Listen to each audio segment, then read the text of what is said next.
পরমেশ্বর ভগবানই হল সৃষ্টিকর্তা।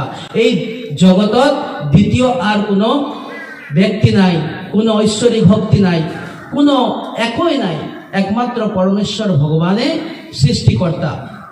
যেতিয়া এই জগত সৃষ্টি হয় নাছিল, যেতিয়া জগতত কোনো পদাৰ্থৰ সৃষ্টি হোৱা নাই, সূৰ্য চন্দ্ৰ গ্ৰহ নক্ষত্ৰ আকাশ বতাহ বায়ু বৰুণ অগ্নি মন বুদ্ধি অহংকাৰ বৃত্তি প্ৰবৃত্তিবোৰৰ যেতিয়া সৃষ্টি হোৱা নাই, পৰমেশ্বৰ ভগৱান কৃষ্ণ তেতিয়া আছিল।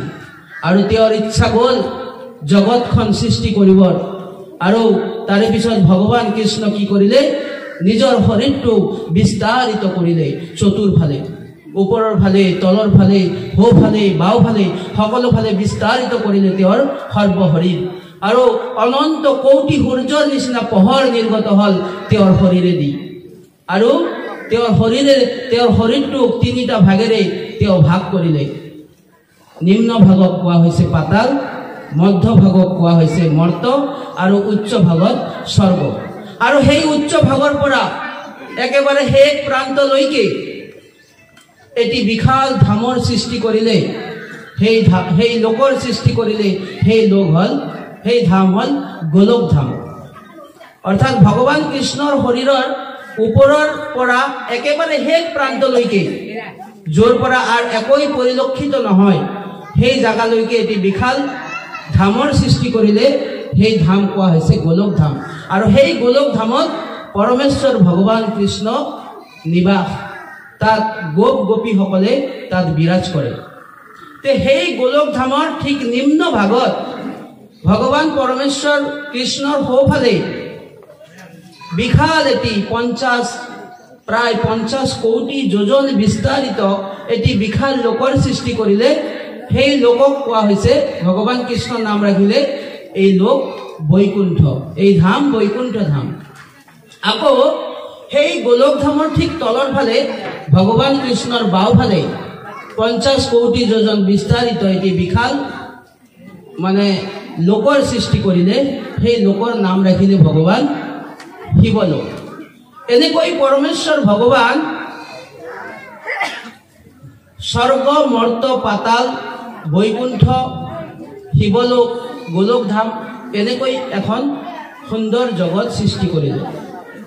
তাৰে পিছত পৰমেশ্বৰ ভগৱান কৃষ্ণৰ সোঁফালৰ পৰা তিনিটা গুণৰ সৃষ্টি কৰিলে। কি কি গুণ? সত ৰজ আৰু তম। সেই তিনিটা গুণৰ পৰা সৃষ্টি হ'ল মহতত্ত্ব। আৰু সেই মহতত্ত্বৰ পৰা সৃষ্টি হ'ল অহংকাৰ। আৰু সেই অহংকাৰৰ পৰা সৃষ্টি হ'ল ৰূপ ৰস গন্ধ স্পৰ্শ আৰু শব্দ। এনেকৈ পৰমেশ্বৰ ভগৱান ধাপে ধাপে সৃষ্টি কৰিবলৈ আৰম্ভ কৰিলে। আৰু তেওঁৰ সৰ্বশৰীৰৰ পৰা প্ৰতিটো অংগ প্ৰত্যংগৰ পৰা সৃষ্টি কৰিলে এজন এজনকৈ দেৱ দেৱী।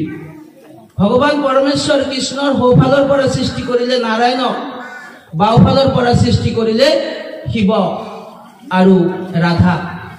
পৰমেশ্বৰ ভগৱান বক্ষৰ পৰা সৃষ্টি কৰিলে ধৰ্মক, মুখৰ পৰা সৃষ্টি কৰিলে সৰস্বতী, নাভিৰ পৰা সৃষ্টি কৰিলে ব্ৰহ্মাক, আৰু ইচ্ছাৰ পৰা সৃষ্টি কৰিলে লক্ষী, আৰু বুদ্ধিৰ পৰা সৃষ্টি কৰিলে দুৰ্গা, নখৰ পৰা সৃষ্টি কৰিলে শংখ, সোঁ কাণেৰে সৃষ্টি কৰিলে সিংহ, বাওঁ কাণেৰে সৃষ্টি কৰিলে ঘোঁৰা। আৰু এনেকৈ তেওঁ সৃষ্টি কৰিলে তেওঁৰ গুহ্যদ্বাৰৰ পৰা কুবেৰ, ভূত পিশাচ। এনেকৈ সৃষ্টিৰ কাৰ্য তেওঁ আৰম্ভ কৰি দিলে। আৰু জীৱ জন্তু জানোৱাৰ ভূত পিশাচ দেৱতা সকলোবোৰ সৃষ্টি হ'ল তেওঁৰ সৰ্বশৰীৰৰ পৰা।